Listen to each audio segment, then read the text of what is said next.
Positive एथीइज्म Hindi channel प्रेक्षकों को स्वागत।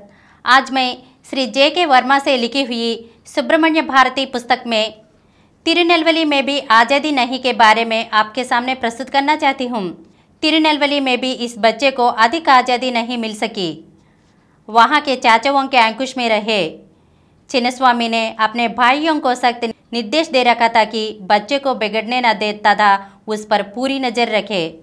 सुब्रमण्य स्कूल जाते तथा स्कूल से सीधे घर आते, वरना उन्हें चाचाओं का गुस्सा झेलने पड़ता था। स्कूल में उन्हें जरूर कुछ आज़ादी महसूस होती जब वे दोस्तों के साथ खेलते और बहुत सारी बातें करते। उनके खास दोस्त बने रामास्वामी अय्यर। उनके साथ वे अपने सभी सुख दुख साझे करते। चाचा स्वयं धार्मिक विचारधाराओं से भरे हुए थे, इसलिए उन्होंने बच्चों को भी धार्मिक संस्कार दिए। उन्हें एक जाने माने पंडित द्वारा रामायण का पाठ कंठस्थ करवाया गया तथा कुछ भजन भी गाने सिखाए गए।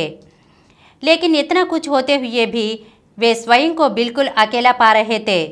घर में चाचा और स्कूल में इतने सारे बच्चों का साथ होने के बावजूद उनके मन में कहीं अकेलापन घर कर गया था। उन्हें कभी कभी लगता कि वे संसार में बिल्कुल अकेले हैं तथा उनका कोई नहीं है। सौंदर्य रस में डूबे। लेकिन जैसे ही वे 10 वर्ष के हुए, उनके विचारों में तेजी से परिवर्तन हुआ। उनके साथियों व चाचाओं ने उन्हें सौंदर्य रस में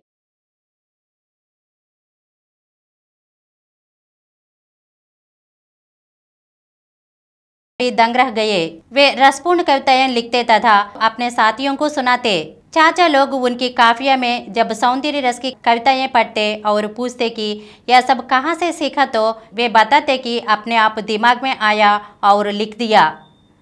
सुब्रमण्य का काव्य उनके अध्यापकों से लेकर चाचाओं तक के लिए एक रहस्य बन गया। वे यह समझ नहीं पा रहे थे कि 11 वर्ष का यह छोटा सा बालक, जो अभी प्रेम और सौंदर्य का अर्थ भी ठीक से नहीं जानता है, ऐसी कविताएं कैसे लिख रहा है। उनके कुछ दोस्तों का मानना था कि सुब्रमण्य को किसी लड़की से प्रेम हो गया था। वे उसकी कल्पना करते थे तथा उसे याद करते हुए कविताएं लिख डालते थे। जब उनके अध्यापकों को उनकी कविताओं के बारे में पता चलता था तो वे आश्चर्य के समंदर में डुबकियां लगाने लगते थे। उन्हें समझ में नहीं आता था कि बच्चे में ऐसी कौन सी शक्ति थी जो उसे मात्र 10 वर्ष की उम्र में इतनी सुंदर सौंदर्य रस की कविताएं लिख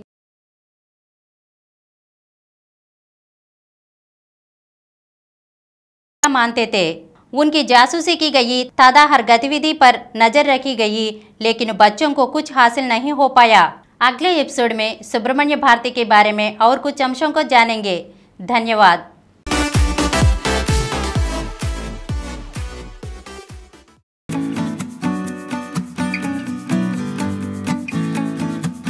Download Samaram multi-channel app and watch your favorite channels from your mobile. App available on Google Play Store and subscribe to the channels. For more videos, please subscribe to this channel Positive Atheism and activate the bell icon.